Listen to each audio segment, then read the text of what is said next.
Hello quilters, welcome back. We're now up to block 11 for our sampler quilt. And what a cute little block it is. It's called Infinity. And there you can see it. It reminds me somewhat of a bento box block. But it has a few differences. Cute little block where you can see the definite lights and darks. And it does look like it could go on into infinity. And so we're going to piece this, and I'll give you a chance to look at the cutting instructions. And I had so much reflection before, I thought maybe we could do it better this way. And here are the cutting instructions, and you all know that I will show them again at the end of the video. But you also can see that the cutting instructions are very limited. We need some squares, we need a couple of triangles that we will create using this method here, and we need a couple of rectangles, and basically that's it. And so as we go through the construction, you'll see exactly where you need these particular shapes, and at the end of the video I'll show the cutting instructions once again. You can see here on the table I've cut out the pieces that I need using my African fabrics. The blue fabric that you see here on the table is what I'm substituting for the brown in the block. The beige grunge that you see on the table, I'm substituting for the pink floral in the block. And we have, you see the pink floral again, and I'm substituting my yellow orange in there. And out here in the corners, you see a red. I'm going to use this particular fabric. So the first thing we have to do, according to our piecing instructions, is create our our corner triangles. And once again, we've got a piece of grunge. Here's the grunge and the African fabric. And they are lying together, right sides together. I'm going to stitch on either side of the middle diagonal and then cut on the diagonal to get those pieces ready to go in the corner of the block. Here you can see that I have gotten these two fabrics ready to be sewn together. I've indicated the two sewing lines on either side of the diagonal, and the slash lines in the middle will be where I'll cut. So I'm going to the sewing machine, sew this together, and prepare the corners for the block. I've sewn on both sides of the diagonal, as you can see.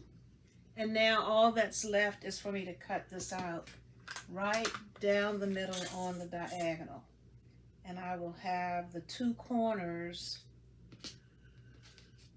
have two of the corners completed for the block. The other two corners are solid and have no triangle in them. And so here is one of our corners, the beige and the African print, and here is the other corner that matches it, the beige and the African print.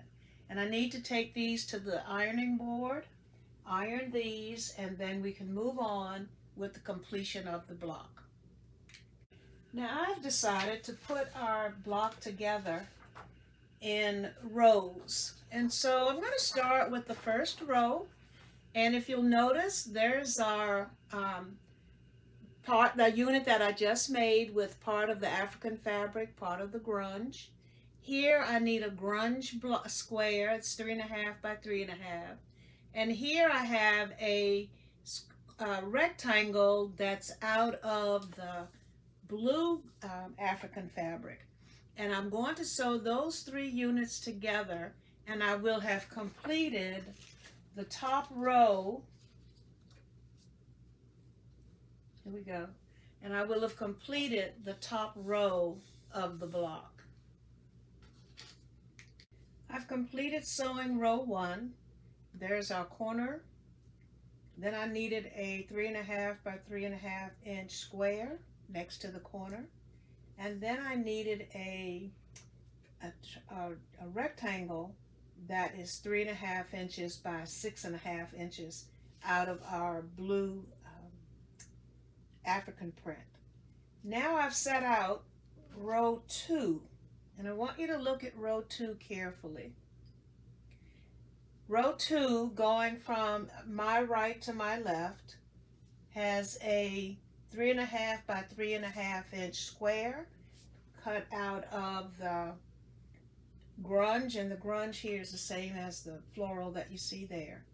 And it also has some little units that have to be put together. Here's our first one. There is a 3.5 inch by 2.5 inch rectangle here.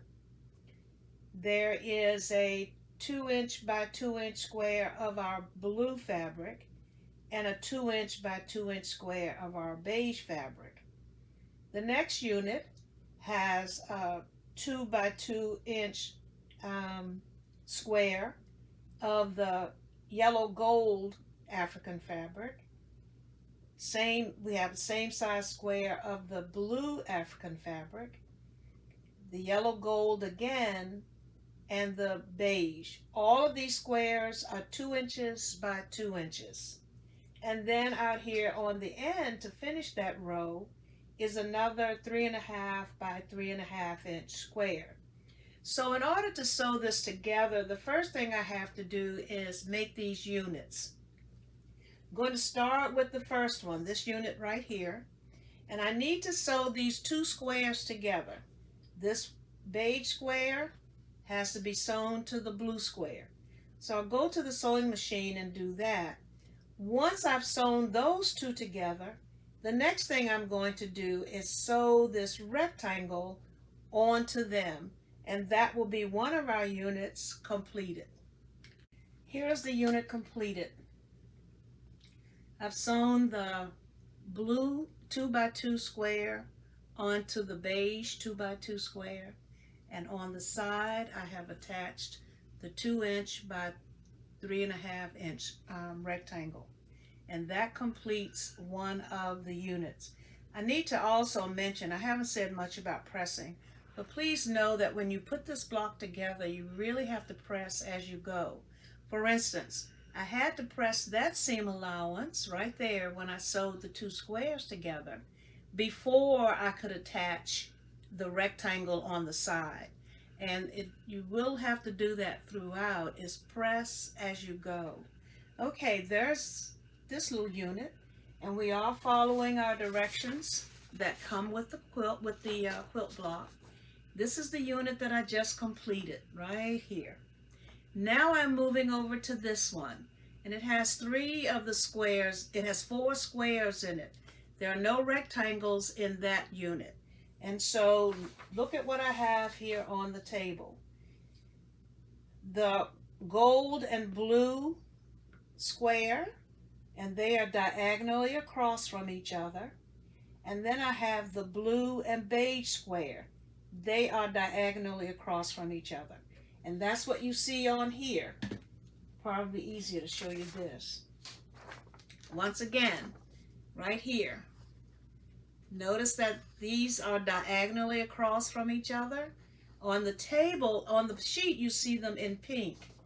On the table, you see them in the blue and gold. And you will also see the brown and the beige. Well, on the table, my brown is my blue, and here is the beige. And so now I need to take them to the sewing machine, and I'm going to sew these 2 together, right sides together, and then sew these 2 right sides together, press the seams, and then sew them unit to unit so that that will be complete. Here is the completed unit.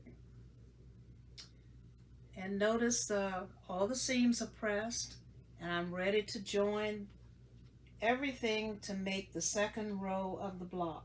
So I'm going to start with a beige square, attach that to the first unit of little squares that we had, attach that to the second set of small squares that we had, and end by attaching the blue 3 by 3.5 by 3.5 inch square on the end. Here we have our row 2. So row 1 is complete, row 2 is complete, and now I need to lay out row 3. When you look at row 3, you can see that we have something very similar to row 2. We have a unit to put together, and they're kind of in the opposite spaces. This unit is exactly like this one, and this unit is exactly like that one. And then we are going to end this time with a beige square and begin with a blue African fabric square.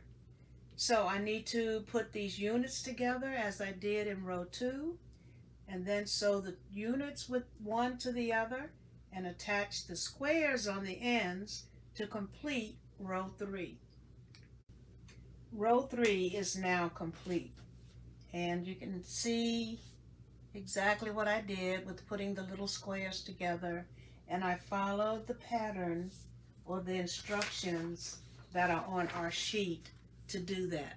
And now we're down to row 4, and row 4 is just like row 1. It has a rectangle, it has a white square or a beige square in my case, and it has our square with the 2 right triangles in it. So let's lay those out. Here is the square with the right triangles. Here is the rectangle, and here is my beige square. And so I need to sew those 3 pieces together. Then we will talk about sewing the 4 rows together to complete the block. Row 4 is complete, just 3 pieces to assemble. And now here is our quilt block Infinity. I need to sew the rows together and the block will be complete. And I think you can see the infinity that's going on. We start out here with a large corner, and then here's this corner again. We started with a large corner, and it's as if we kept going, that would keep going right down through the middle of the block. Cute little block, quite interesting. I will say this, if you chose to make this block, or if you choose to make this block, and if you wanted to make a lot of them, let's say you wanted to make a whole quilt, this block lends itself well for assembly line sewing. You could sit, for instance, and do all of your corners, and then sit and do all of these little units, just running them through the sewing machine, saving thread, saving time by assembly line sewing. Some of our blocks didn't lend themselves for that, but this one clearly does. And I hope you will give it a try because it's a simple block, easy block, but I think a very pretty block. Okay, I need to go sew it together so that you can see the final product. I have sewn all 4 rows together, and here is our finished block. This is Infinity, and you can see the various pieces. It really did turn out well. I like this little block. And those of you that have been following along with me since the introductions, you know that I do 2 of each block. And so here is the other one. That is Infinity. I used the beige again. I used 2 different African fabrics in there. But I love the effect that the African fabrics have in this block. And I encourage you to make the block with whatever fabrics you have. But if you're fortunate enough to have African fabrics in your stash, by all means use them and see what you can create. The important thing to remember, I think, and this is just a Vivianism, I think it's important to always have something else with your African fabrics so that the fabrics themselves can really sparkle and shine. If you put just African fabrics and nothing else, then they're not quite as attractive. And that could just be a personal preference. I'm sure there are quilters out there who would disagree with me and who habitually put a lot of African fabrics together, and that works for them. But I like to have another fabric or two that will play a background role and let the African fabrics that I'm using really shine and sparkle and come into their own.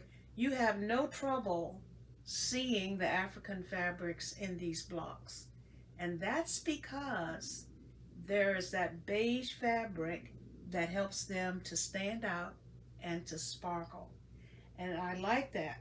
I just don't think that it would be quite as effective if all I had in here were just the African fabrics. Then I don't think the blocks would be quite as attractive. But you create what you want to create. That's the greatest thing about creating. It's putting ourselves in a form that is tangible. We've taken what's on the inside of us and we've made it something tangible that we can share with the world. And that's what quilting is, that's what any creative process is all about. So, quilters, we have finished block 11, and pretty soon I'll have block 12 up. And I'm getting excited now because it will soon be time to put the whole quilt together. Get the quilt, get it quilted, and then share it with you. I'm enjoying my blocks to the point where I'm pretty sure I'm going to use sashing because I want every block to stand out. The sashing will probably be black because black will allow these blocks to stand out and each one will be able to hold its own against the other. And so we're getting to that point. Block 11, we only have 4 blocks to go, and pretty soon block 12 will be up. Thank you so much for being with me, and as you know, I will be holding the cutting directions up for you momentarily.